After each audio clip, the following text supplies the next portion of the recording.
Ladies and gentlemen, thank you very much for coming once again to the Gate of Trust, the duty of the heart. Like usual, every Monday, we're speaking about faith and trust. Before I'm going to start, I want to introduce Rabbi Lazer Avtzon. I know Rabbi Avtzon for almost 16 years. 16 years is before I went in to become a rabbi in Hong Kong. I was a rabbi in Hong Kong, working side by side with his brother, a very talented and brilliant shliach of Chabad in the Far East. When my father-in-law told me, you cannot go to America, it's too far, I said, okay. So I went into the Far East, to the farthest place in the map.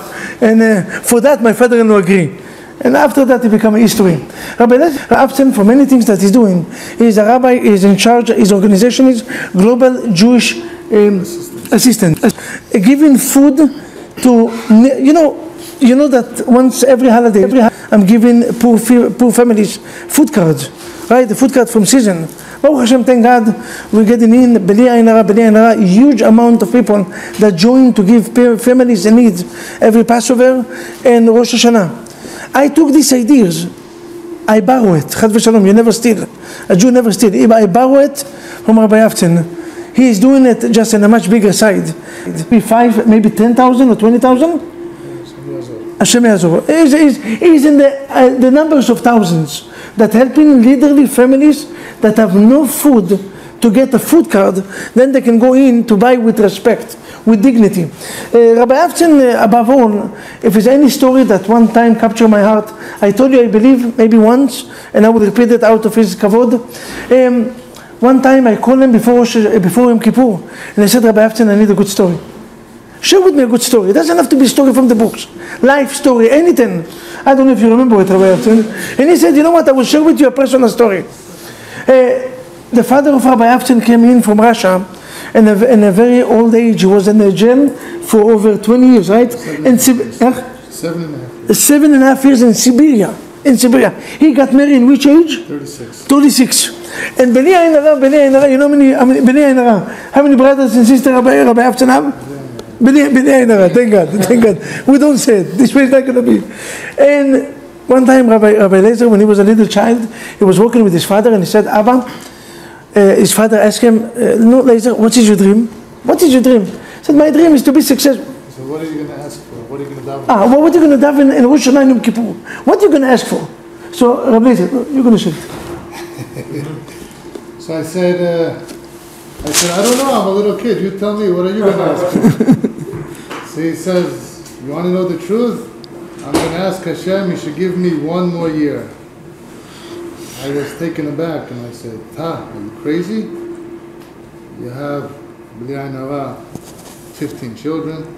You have young ones. I was all of 6 or 7 at that time. I said, you don't care about us? You're ready to go? He says, listen to me. He says, if I decide now, let's say at that time he was maybe 62, 63. He said, if I'm going to say I want another 55 years, I'd may have sitting.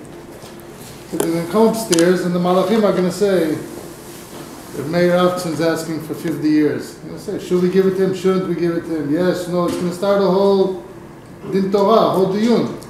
He says, I'm going to ask for one more year. B'li ayin hara, millions of people are sending in bakashot on Rosh Hashanah. So I'll ask for one more year. They're going to say, Meir Avtzon, 1 year. Give it to him. He says, next year I'll do the same thing again. Baruch Hashem, he lived to almost 93.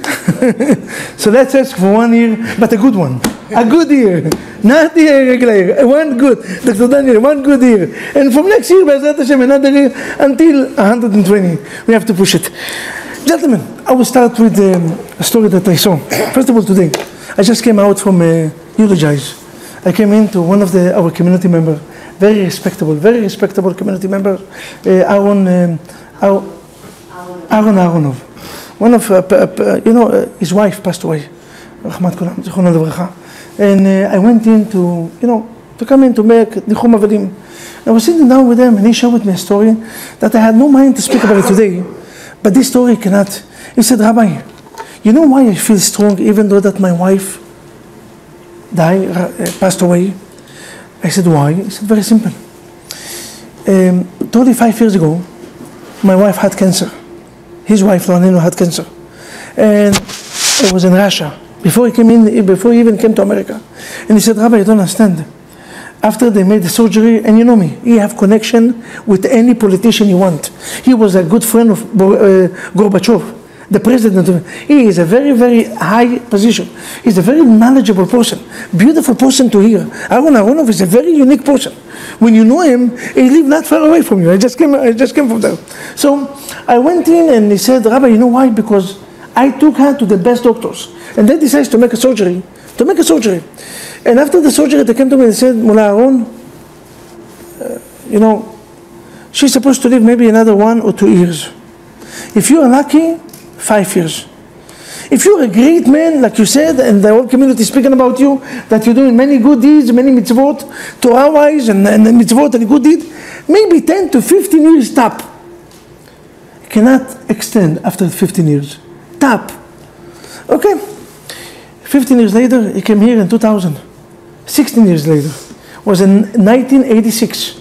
1984. In 2000, he came here to America. He moved here. In 2001, 16 years later. And he told his wife, Anna, you're still alive. We are extra 1 year, not only. And she just passed away in 2017. You know what's the meaning? 35 years later, she was still alive. He said, Rabbi, I know that it breaks your heart when a person loses his wife, but let's remember the 35 years extra that God gave us. He gave me my wife for 34 years extra. Hashem natan, Hashem lakach. Hashem mevorach. God gave, God took. In a time of crisis, when a person loses money or loses something in life, he always focusing on what he lost. But try to be focused on what you got. For how many good years you had. Hashem Natan, God gave each one of us day of life for many years, Be'ezrat Hashem to come. Rabbi Meir Mipar Mishlan had a place. He was walking. He was living in a town, like nowadays that they have snow. Snow is coming down. So he was walking. And in the time of the snow, it was very difficult because the mikveh was in the other side. The other side of the mountain. So everybody else, all the young guys used to walk around another half an hour walk. The only one that decides to go from the snow was Rabbi Meir Mipar Mishlan. One time a student, a young boy, that he believed that he can do it. He tried to go in and he was sleeping every time. He came to the Rabbi and said, for the Rav, how do you succeed to go in the mountain when the mountain is full of snow? What is the secret? Listen to the word that he said. כשאתה קשור למעלה, אתה לא נופל למטה. When you're tight to something above, you don't fall down. You know what's the meaning? When you're connected to the Almighty God, the reason that we're falling down is because we have no kesher to above. But when you have kesher to above, you will never fall down. This is faith and trust. Today I will challenge all of us with one of the maybe greatest questions in our life regarding to emunah, regarding to faith. What's the questions? The Ktav Sofer I saw this class, these ideas. First of all, this idea came from the Rabbi and then, but it came also from Rabbi Ashkenazi, Rabbi Shneur Ashkenazi. Usually I don't repeat classes, but this class was so nice, so beautiful, he deserved to get the credit. He's the one that came in with the questions. I have all different ways to give the answer, but the question was amazing. Ktav Sofer, the son of the Khatam Sofer. Khatam Sofer was one of the righteous and one of the smartest rabbis that was exist. His son came to him and said, Abba, I have a question to ask you. I have a question to ask you. The father said, yes, my dear son, what's the question? He asked him the questions. He said, okay, amazing questions. Give me some time and I will figure out how to answer you. 4 days later, he came to him and said, my dear son, this is the answer. And the answer was so simple. So the son is looking at the father and said, Abba, why it took you 4 days to such a simple answer? Why you cannot answer 5 minutes later? You had to wait 4 days? He said, my dear son, I want to teach you something in life. That even if you have questions, you still have to continue life like normal. Question cannot stop you from running a regular life. Sometimes in life we have questions against God. Sometimes we do ask, where is God? Why we don't have children? Why Parnassah? Why is this crisis? Even though we're giving so much charity, we're giving Maaser, we keep Shabbat. Many times in life, where is God in the Holocaust? Where is God in the Galut, in the exile of Egypt? Many times in life we have questions. But one thing I will tell you. Even if you have questions, you have to continue to wake up in the morning and to put the tefillin and to come to the synagogues. He said, I will teach you that not every question I have answer. And even if you don't have answer, your life have to continue like normal. What a beautiful message. And this is the topic of today. Do we allow to ask questions against God? Don't answer so fast. Right away you're going to come. You're Jews, I know you. You're beautiful people. You come right away. Rabbi, we cannot ask questions. Where is the faith in trust? We come in 1.5 years every Monday. Definitely we're not supposed to ask any question, right? This is going to come the obvious. Do we allow to ask where is God? Where is God in the Holocaust? Why bad things happen to good people? Why challenges happen in our life? It's very easy to love God when everything is working amazing. When you win the lottery, when life is amazing, shalom bayit. But when you have a crisis, when you wake up in the morning and you see, wow, and you're doing everything right, according to the books. You never stole money, and suddenly you lose all your money. One investment in Bitcoin, and this week was a tough week. Don't ask me how I know, because I have no money in Bitcoin. But I know many people that does have. They will come to me. Rabbi, please, we need you to fill out. I said, what? What do you ask? You know, many times we have crisis. And the question is, can you ask questions? This is a heavy question to ask. God, why bad things happen to good people? Lama. Now, the obvious answer is going to be Sefer Bereshit. Sefer Bereshit is a book of faith. Sefer Bereshit, Pinchas, is our only books that is no question lama. Our parents, our forefathers, Abraham, Yitzchak, and Yaakov, never asked whys. Even though that they had so many rights to ask whys. Yosef HaTzadik went into the jail. He had the right to ask God, I didn't cheat with the wife of my master. And I went into the jail for 12 years. Where is the justice? He never asked. When his brother sold him in to be a slave, he never asked why bad things happen to good people. Avraham Avinu, when God told him, listen, Kibi Yitzchak yikare lecha, your son Yitzchak, he's the one that's going to lead the nation. And a minute later he said, listen, you have to put this baby that I promise you that he's going to be the one. What do you have to do? To put him in an altar. Ve'emin b'Shem. He never asked why. Yitzchak that had such a child like Esav, he never come and challenge. I know, I'm a righteous man. I give my heart, I give my body, I give my soul, I give everything to you, God. And this is the thank you? Having Esav being my baby? I mean, don't think that Yitzchak didn't know how to educate children. He didn't need to go into education, to classes of education. Yitzchak was a master in chinuch. He was one of the righteous Olat Emimah. And you know, Yaakov Avinu, he came in from the stomach of his mother. His own brother tried to kill him, Esav. He ran away from Esav. He bumped into who? Lavan.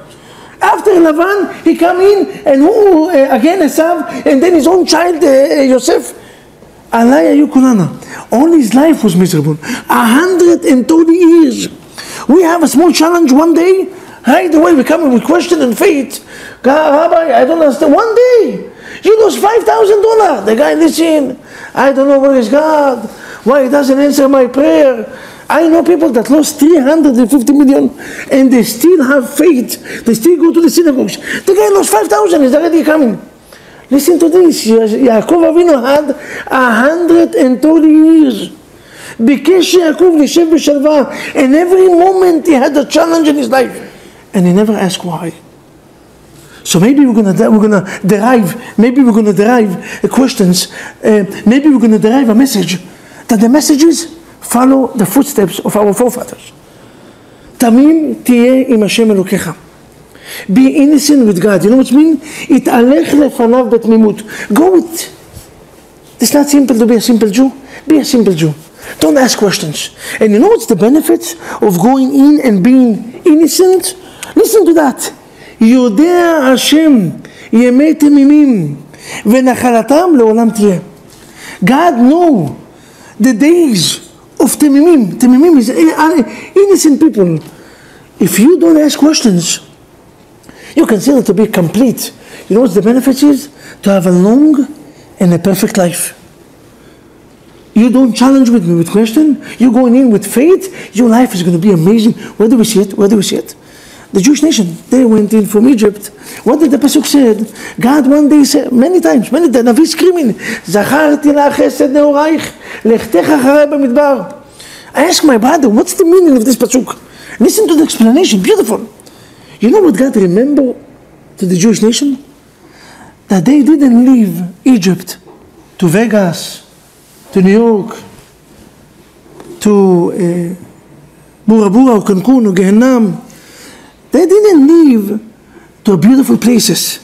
They left into the desert, place of scorpions, snakes, not security, no food. And none of the Jews asked. And God said, because you never ask questions, זכרתי לך חסד נעורייך, לכתך אחריי במדבר, אהבת כלולותייך, לכתך אחריי במדבר, בארץ לא זרועה. And you didn't ask why? And you know what's the reward of the Jewish nation? He gave them food that was complete. Pizza that we have or sushi is not complete, because the taste is only sushi, only pizza.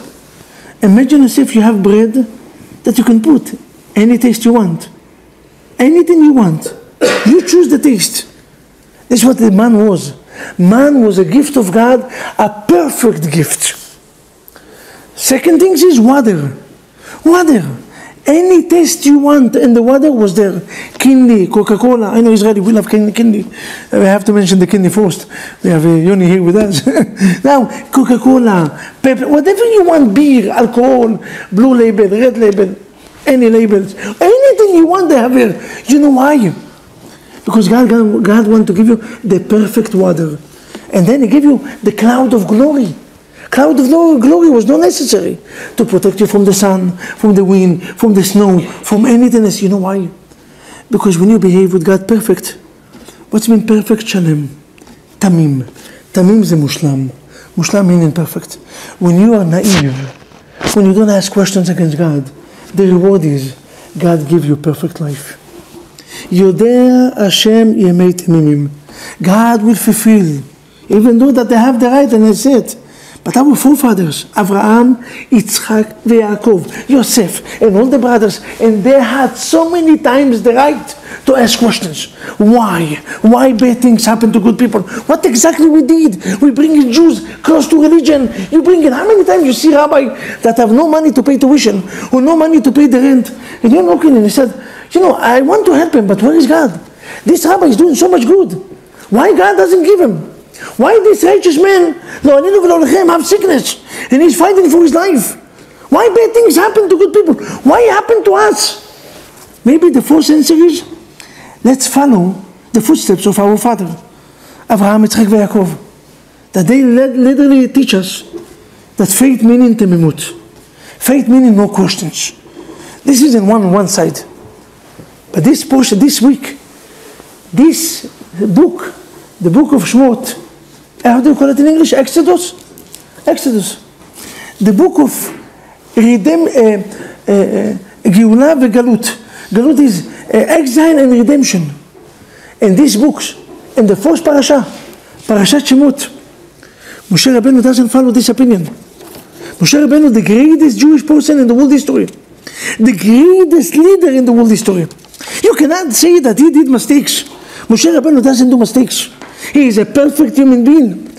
And this perfect human being asked the question why, not once, twice. He challenged God. And what a way.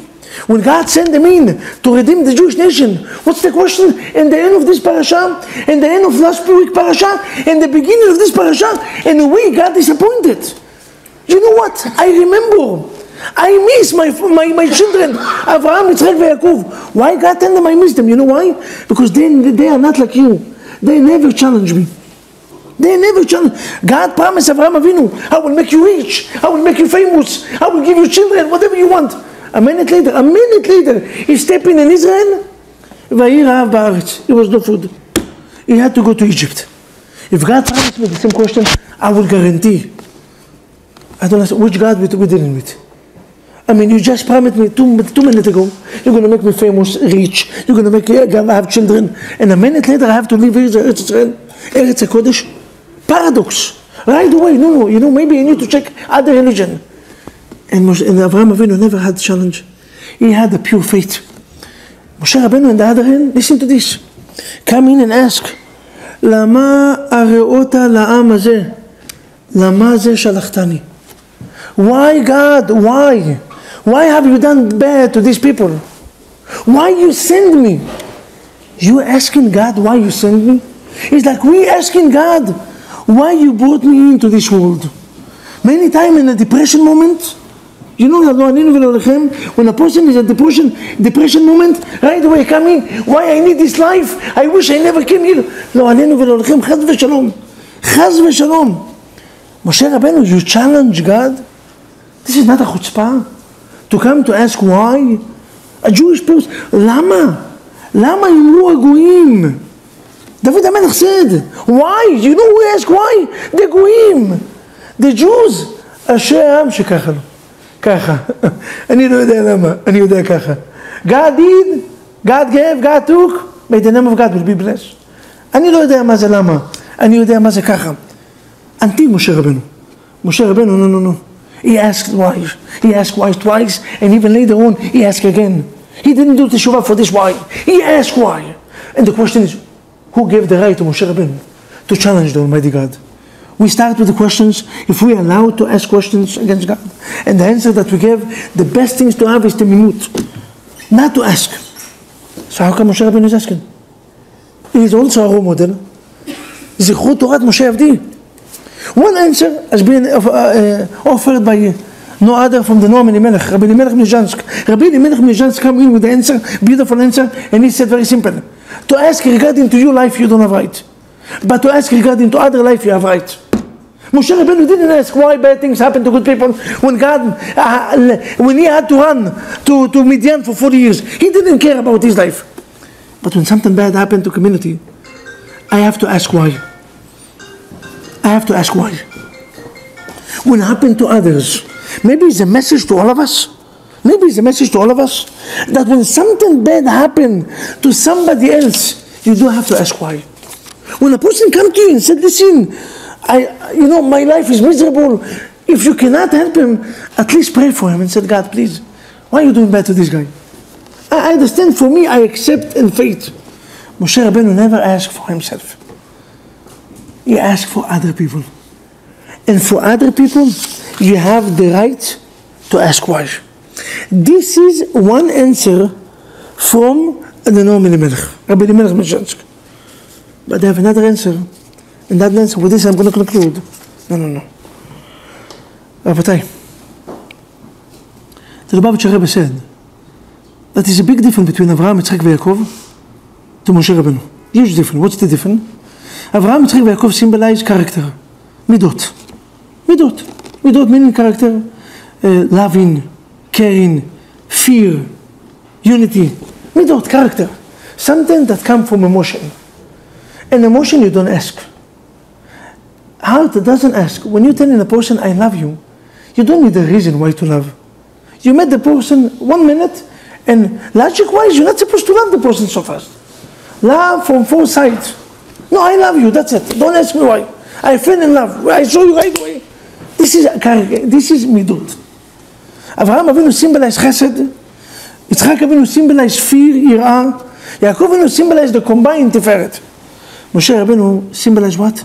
Torah, brain, knowledge. And you know what knowledge bring? Knowledge bring questions. Don't send me anymore this faith. I want to understand.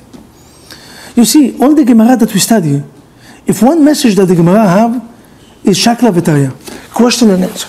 How many questions we study every morning? We have 1 hour class of Gemara. Every second, in the yeshiva world, all day long, you deal with questions and answers. So automatically, the result is you're going to have questions against God.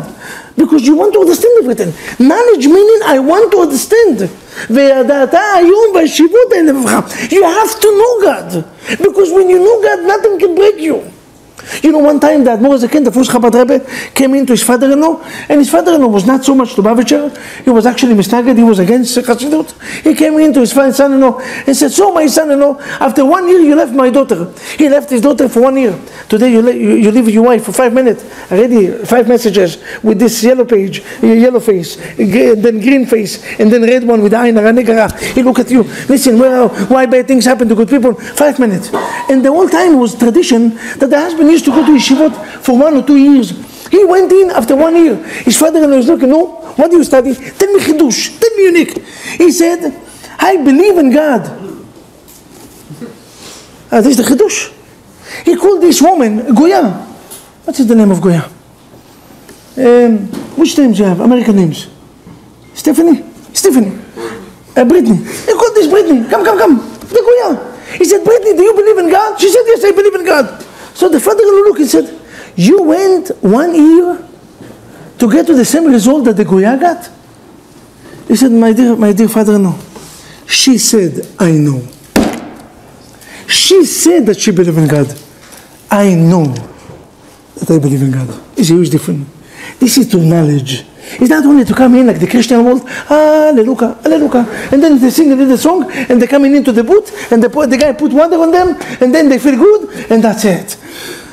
We're not in a Muslim world that if you ask questions, you're going to hear somebody behind you, Allah Akbar, and 5 minutes later your history, Kaddish at home. Why? Because the guy blew up. No. Judaism is the only religion, Dimitri, that you have the right to ask questions. In any other religion, we don't have the privilege to ask. You're going to ask in the Christianity world, they're going to kick you out. In Muslims, they have many places open over there for the graves, for the people that ask questions. Why? They're on the way there. The answer is at the bottom. That the Jewish religion is the only religion that will give you the right. We want you to ask why. Because of that is knowledge. Torah come here. Torah didn't come only for the heart. Torah came that is going to be engraved in your brain. But don't ask questions that have answer. The only slide, I'm not going to say mistake, but the only thing that Moshe Rabbeinu was missing, he didn't only ask questions, he asked questions with answer. And that's what God didn't like. You have the right to ask where is God, is amazing, you have the right. Not always I'm going to give you answer. And you have to sleep on it. And you have to continue your life even though that you don't have answer.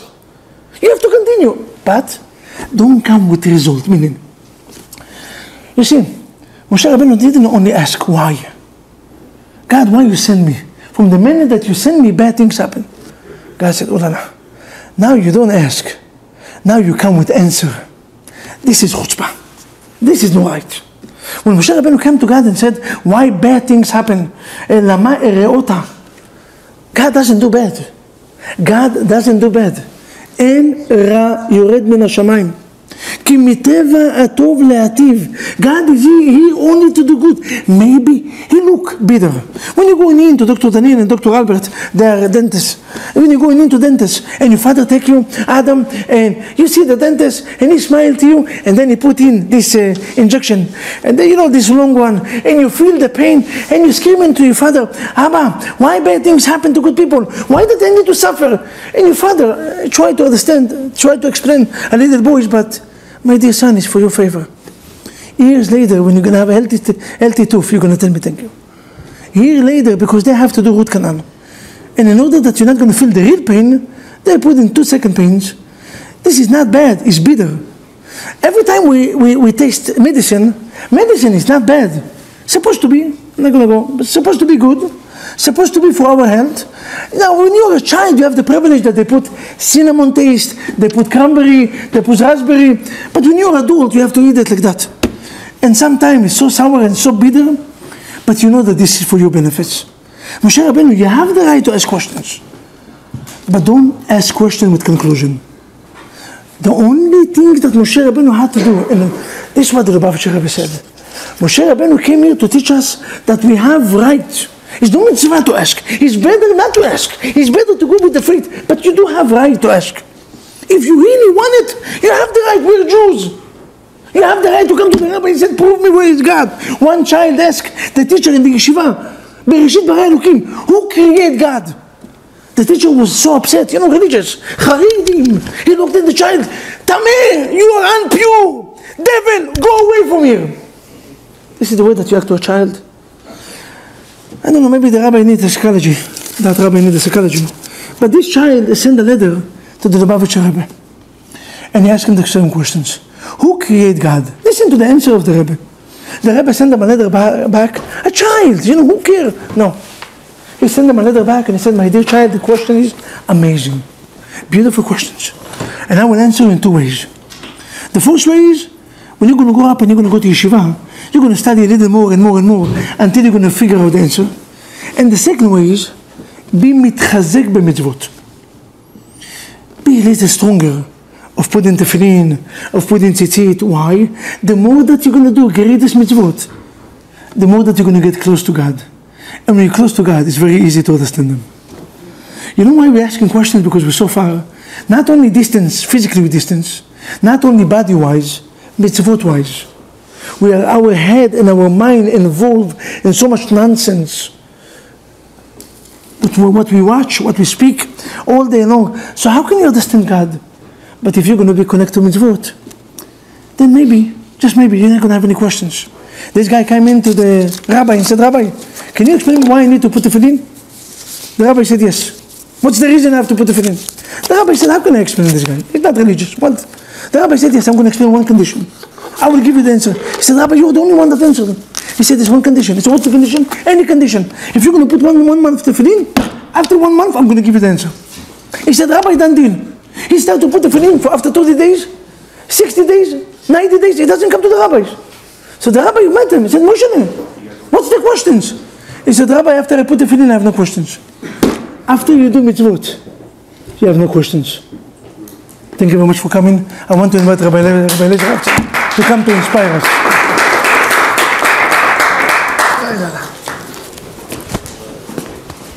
So I have to take an already reduced, redacted.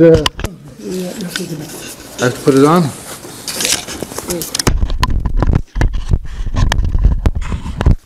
I have to take a redacted speech from 3 hours that I brought down to an hour, and now I have 20 minutes left. So it's going to be a speed train tonight. But Baruch Hashem, heard very, very beautiful things. So they said it was not a story just because something that he said about, giving answers right away. A husband and a wife once are walking on the street Shabbat, and they bump into the rabbi, and the wife says, Rabbi, I have to ask you this question. And she asked a very simple question, and the rabbi says, "Let me work on it. Let me get back to you. I need to do some research." And he gets back to her like 3 or 4 days later. Very simple answer. So the son of the rabbi says, "Daddy, I don't understand." He says, "Such a simple answer. You couldn't give it on the spot." He said, "If I would have given her an answer right away, how much would she respect her husband? Such a simple answer, and you're bothering the rabbi." He says, let her think that I had to do my homework for 4 days to come up with an answer, because you always have to think about the other person. So anyway, there's a famous story that somebody who wasn't a chassid, he meets a chassid one day on the street, and he says to him, my life is a total disaster. 65 years I'm working on myself to be a somebody, and I realize that I'm a nobody. I wasted my life. The chassid looks at him and says, "You're complaining?" He says, 65 years I'm working on myself to be a nobody, and I'm still a somebody. He says, that's the problem. We're here tonight to talk about leadership, about the leader in you. So one might ask, I don't understand. The whole idea is to be a nobody, and you're telling me that I have to be a leader. Am I supposed to be a leader, or am I supposed to be a nobody? What am I supposed to be working on? To have bitul? And like the rabbi said, just learn and you'll come to understand the greatness of Hashem, and you won't have any more questions? Or Be a leader. That's a tough question. But in order to understand that, we'll talk a little bit, just very briefly. We're celebrating this week the Hilulot of three big tzaddikim. The Rambam, whose Hilulah was yesterday, Chav Tevet. Abir Yaakov, Rabbi Yaakov Abuchatzera, the grandfather of Baba Sali, whose yahrzeit was yesterday, Chav Tevet. And the Thursday, Chav Dalet Tevet, is the Hilulah of Admor HaZaken, the first Lubavitcher Rebbe. Great people, all great leaders. Let's talk about them a little bit. The Rambam, as a child, wanted to learn Torah, nothing else. He had a brother who was a big diamond dealer, dealt in a lot of precious stones, earned a good living, and he supported the Rambam and his family. One day he went on business, things didn't work out, he decided to go to India to do stuff over there, and he perished on the ship, and he lost his life, obviously, all of his money, everything got lost, and the Rambam had to go study, become somebody, take care of himself, support the family, and the Rambam became a doctor. The Rambam had to leave where he was because of all the persecutions that were going on at that time where he was living, and he had to run away, and he came to Egypt.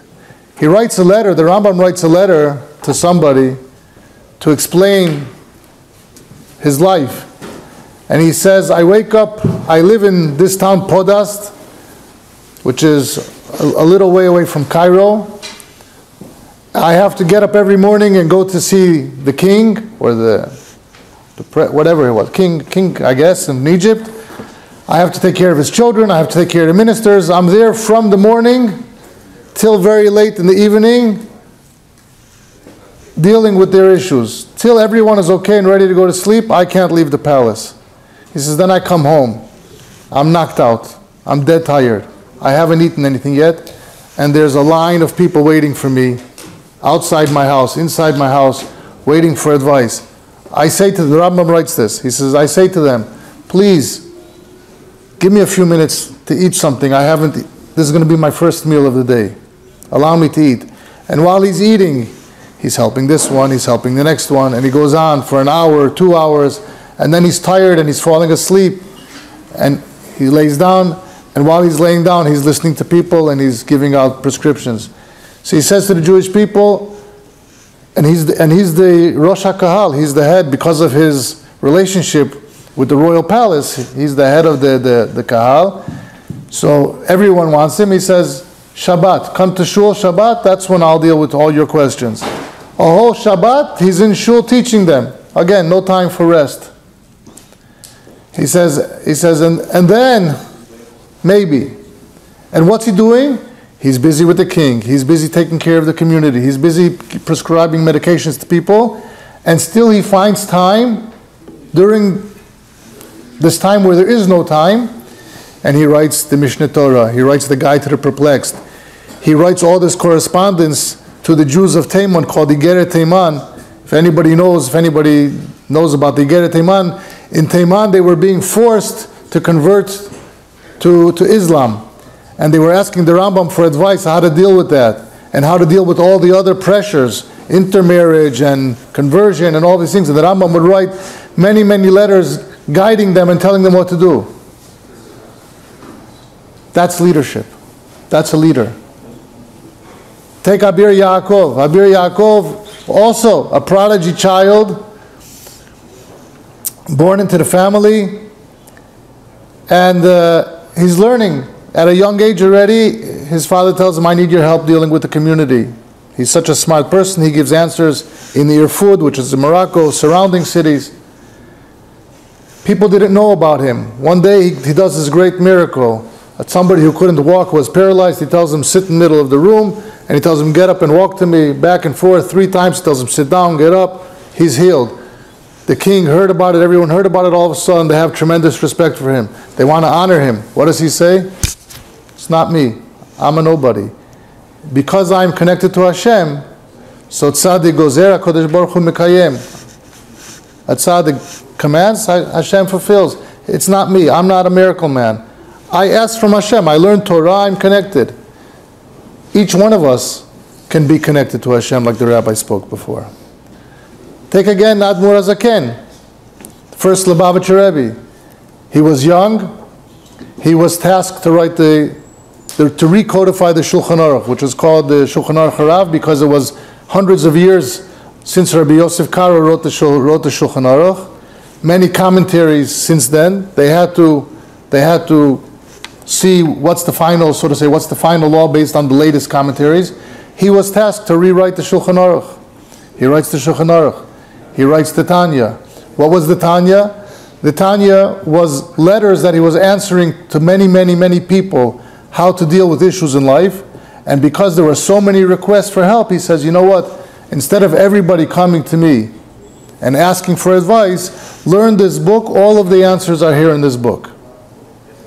What's the book called? The book is called Sefer Shel Beinunim. There's a joke. I'll tell you a story, a little joke. There was this rabbi in Israel who lived in this town where there was a very wealthy fellow. And he's thinking to himself, how am I going to pull this guy in? How am I going to get him? So he tells him, you know, Hanukkah, we're doing a big outdoor menorah celebration. Could you come? The guy says, thank you very much. I light menorah with my children, with my family in the home. I'm good. Comes Purim, tells him we're making a Purim party. He says, I'm good, I'm covered. Comes Pesach, he says, I want to bring you shmura matzah. He says, I already bought my shmura matzah. Comes Lag Bomer, we're doing a bonfire. He says, I'm going with my family to Miron. It's okay. Comes Shavuot, he says, you know, the Rebbe says children have to hear Torah reading on Shavuot. He says, my children come with me to shul every Shabbat. I'm good, I'm covered. He's trying everything. I'm making a camp in the summer. And we're good, we're already going, we're going to Switzerland. We're going away. Finally, the rich man says to him, listen, stop hawking a chainik. Tell me what you want. You want a check? Tell me what you want. Stop coming to me with all these angles. He says, no. He says, you know what? Come learn Tanya with me. He says, what's Tanya? He says, Tanya, it's called the Sefer Shel Beinunim. It's a Sefer for the average, for the middle ground person. There's 5 levels in the Tanya. There's Tzadik V'Tovlo, Tzadik V'Ralo, Beinuni, Rasha V'Tovlo, Rasha V'Ralo, Beinuni. A Beinuni, according to the Tanya, is somebody who never sinned in his life. He says, tell me something. How many people learned Tanya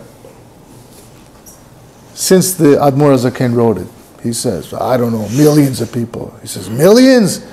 He says, I don't know, count 6 generations, 100,000 Hasidim in each generation, people who are not Hasidim, 500,000, 750,000, maybe even 2 million, I don't know. He says, okay, whatever you say. How many people do you know became a Beinuni?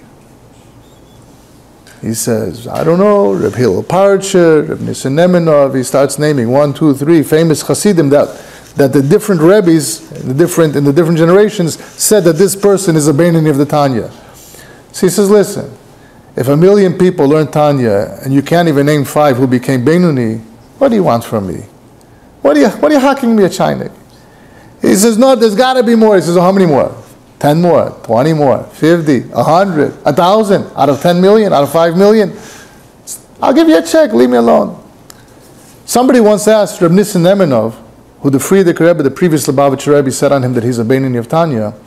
Someone said to him, tell me, how is it to be a Beinuni? He says, the Tanya is here to teach us that each one of us can be a Beinuni for 1 second a day, 2 seconds a day. At the time that we're saying Kriyat Shema, and we're saying the Amidah, and we're only thinking about God, we're not thinking about the ball game, and we're not thinking about who won the World Series, and we're not checking our iPhone in the middle of Shmoneh Esrei, oops, and going like that, oh, I got to click, let me see who's calling me. No, but somebody who's truly focusing on davening during the time of Birchat Kriyat Shema, Amidah, everything is off, he's not thinking about anything, just God, at that first second he's a Beinuni. Somebody, even when he's working, if his mind is L'Shem Shemayim, at that second is a Beinuni. The idea is for each person. Why? Because each one of us could be a Beinuni. If each one of us could be a Beinuni, each one of us could be a leader. But then someone's going to say, who says we all have to be leaders? Rashechem, Shiftechem, Ziknechem, Shotrechem. There's many levels. Chotevetzecha. There's people who just carry the water. There's people who chop wood. Everyone has to be a leader? Why do I have to be a leader? There's the Admur, there's the Rosh Yeshiva, there's the Rav of Bet Knesset. There's other people, let them be it. There's a famous dispute of, do we say tzaddik be'emunato yichyeh or tzaddik be'emunato yichayeh? That's the difference between different types of Hasidim. Do we rely on the Admor that he's going to do everything for us and we can just sit back and reap the benefits because we're near him? Or do we have to do? The Rebbe teaches us and Hasidus teaches us that each one of us has to do. We have to do. The Rebbe said in the famous Sikha of Chavchet Adar, the Rebbe said, I did everything in my power to bring Mashiach. I'm leaving it up to each one of you now to do your part. So what does that mean? We go home and we go to sleep and we say, okay, good. He gave us a job. That's nice. Okay, we'll scream Ad Matai. We'll listen to Mordechai ben David or Avram Fried singing Mashiach, Mashiach, Mashiach, and we're good? Or are we going to do something about it? And the answer is that it's up to each one of us to do. Did anybody ever wonder, why is it that us Jews who normally scrutinize everything and ask every single question, you know, if somebody gets sick in the family, oh, he had a heart attack, who's the best cardiologist, not in New York, in the world? And you do your research and you call 20 people and 50 people, 100 people, and you boil it down to 5 names, and then the 5 names of the top doctors. Okay, you want to know how many patients did they take care of, how many survived, how many didn't survive, how many this, how many that. What were their results? Were they happy? Did they have good bedside manners? You want to know everything about them. Then you finally decide you're going with this doctor. Do you make that same research when you go into an Uber? When you go on a boat? When you go on a plane? Do you know how many hours the pilot flew already? Do you know if he ever had an accident? You don't go. Why is that? Why is that us Jews who need to know everything about everyone all the time and everything's my business, we don't ask any questions about the pilot, about the captain, taxi driver? Why is that? Anyone have an answer?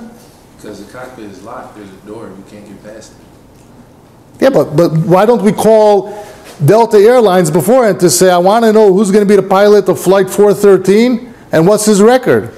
Because they wouldn't be like hired by that entity if they just had the stuff. All right. Well, the real answer is the doctor or the lawyer that you hire, they do their surgery, they do the court case. It succeeds, great. Doesn't succeed, they might feel bad. They go home to sleep. They go home to their family. Come back to work the next day. It's another day. They tried their best. They know they're not God. They do the best they can. You know, I once had a din Torah. I went to the To'en Rabbanis, like a lawyer, a Jewish lawyer. I said to him, what's your percentage rate? What's your win-loss rate? He says, I've never lost a case. I said, really? He says, I never lost. Some of my clients lost, but I never lost. I get paid. I get $250 an hour no matter what happens. The doctor, the lawyer, they get paid, they do their job, it works, it doesn't work. Lo aleinu, like the rabbi said, he's going to visit someone who's sitting Shiva. That's what happens. The pilot, if something happens, he's going down with you. The taxi driver is getting into an accident, he may be worse off than you, depending where the impact is, obviously, right? So we don't worry about it. Why? It's like my wife telling me, be careful, you have the kids in the car. I say, I know, I also want to live. I love myself, I love my children. Obviously, I love them more, right? And I'll cut off my hand to save my child, but hello, you know, I mean, everything is relative, right? But leadership is even more than that. You take people like we spoke about, Abir Yaakov, the Rambam, Admor HaZaken, they jeopardize their life and put their lives in danger, and some people even say that their lives were shortened because they were worried and doing for the klal. The Rambam had such a busy schedule that he had one meal a day, he had no time to eat. He didn't, and the Jewish people who needed his help, come to me Shabbat. Shabbat, I can't work by the palace. You know, the king knows I'm not coming. I'll teach you there. Sat in shul the whole Shabbat, answering people, helping people. The people from Teiman had a problem. He's busy answering them. They're not even his community. What's he busy with Teiman? Yeah, Teiman is not too far from Egypt. It's true, but it's not my problem.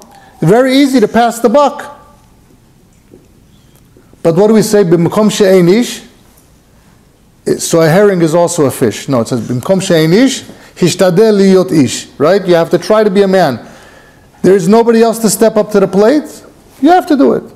You know, the rabbi's been asking me for 2 years to come and speak over here. I said, no, it's not for me. Look at someone else. He called me last week. He says, I don't have anyone else. I said, okay, I'll come. Right? You can't always push it off. I didn't want to be a rabbi of a shul. I didn't want to start an organization. I wanted to work for someone else. I wanted to have a salary. I didn't want to have to worry about raising $1 million a year or $5 million a year and sleeping at night. How am I going to cover this bill and how am I going to cover that bill? I wanted to work for someone else. But if no one else is stepping up to the plate and you have to do. That's leadership. Leadership means you have to step up to the plate and not ask questions and be willing to sacrifice and be willing to do for the other person. So when we find ourselves in this time, you take a look just in the recent few weeks, you're probably all familiar with Shalom Mordechai Rabashkin, who was released. Baruch Hashem. What's so special about him? And some people are criticizing, and some people are writing articles, why are us Jews making a celebration? He was a convicted felon, he did this, he did that. Maybe it's true, maybe it's not true. What are we celebrating? We're celebrating, first of all, unity, but why is there so much unity? We're celebrating because here's somebody who showed us what it means to have true emunah and bitachon. When anyone else, if you would have put me there, probably would have committed suicide by now, right? If I know I'm not coming out till I'm 75 years old, what do I need it for?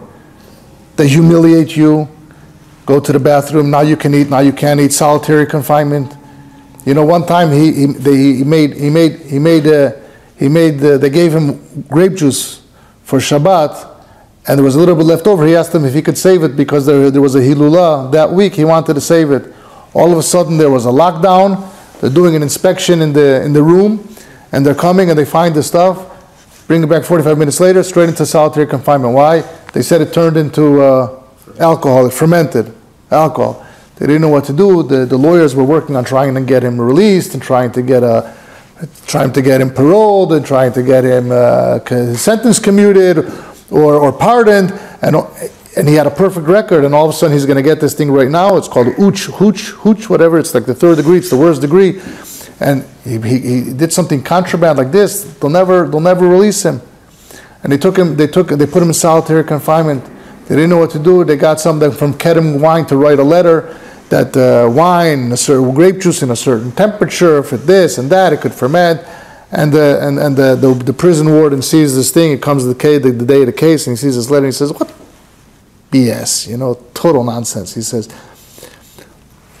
"You know what? I'll lower it to level 1 instead of level 3." And Shalom Mordechai says, "Absolutely not. I didn't do anything wrong. You have to release me. You have to take this off the record." He doesn't know what to do, and he says, "You know what? Since nobody wrote a letter against you, so I have no reason to say no. So I'll let you go." And he let it go. Could you imagine if he had that on his record, and a half year later it came to Trump, and would Trump have said, "I don't know, I don't have the support anymore, thank you very much"?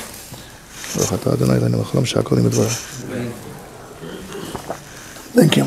So what would have been the case then? Nobody knows. So we're celebrating because here we saw somebody just like you and I. Okay? We all make our mistakes. We all have our skeletons in the closet. We all do a little bit fudging of the books. What did he do already? He fudged the numbers a little bit. He didn't steal. He didn't rob anyone. He took care of his workers. There was no drugs in Iowa. There was none of that. There was no child labor. There was no illegal labor. All of those things, they dropped all those cases because they saw they didn't have anything. What did they get him on?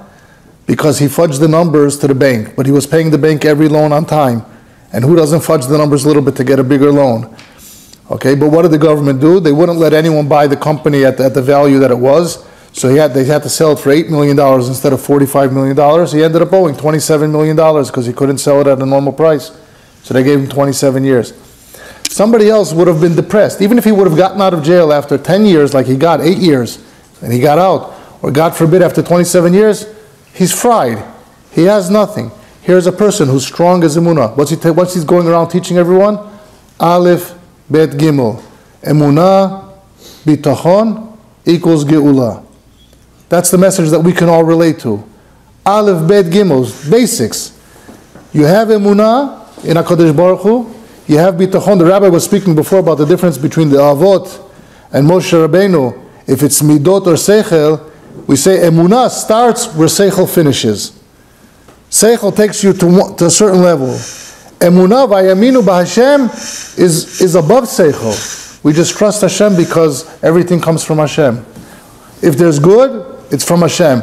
If it looks like it's bad, it's also good because it comes from Hashem. Because ein ra, like the Rabbi said, ein ra yored milmala. HaKadosh Baruch Hu, no bad comes from Hashem. It looks bad. We had Holocaust, and we had pogroms, and we had inquisitions, and we had all kinds of problems, right? We had Hitler, we had who knows what, right? But it's from Hashem. We don't know. To us, it seems very bad, but not necessarily bad. So we're celebrating a person who showed us how we can elevate ourselves, how we can lift ourselves up. And that's what it means, the leader in you. That's what it means, and I'll finish off over here because I know you have to daven Arvit. And if you want to hear the rest of the speech, you'll have to bring me back again. But, because I cut 3/4 of it out. But